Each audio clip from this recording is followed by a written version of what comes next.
In this video, we are going to talk about how to fix Pluto TV keeps freezing, buffering fix, cache clear and network troubleshooting. Fix 1. Check your internet connection. If your network is slow in a speed, may cause buffering and freezing. For that, you have to turn off your modem and router.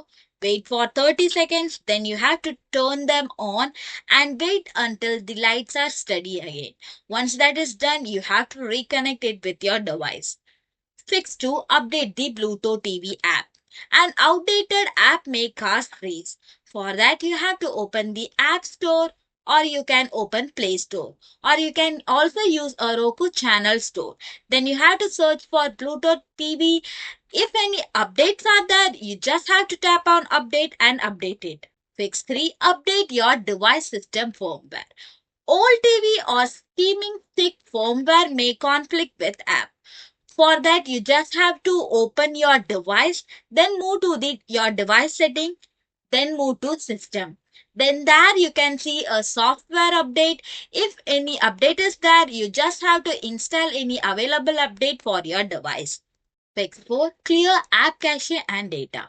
First of all, you have to open your device, then navigate to the setting. Then there you have to look for apps and application on your device.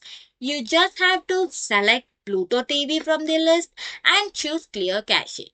Then if necessary, you can clear the data too after cleaning the cache. You just have to close the app and then you have to reopen the Pluto TV app again. Fix 5. Uninstall and reinstall the Pluto TV.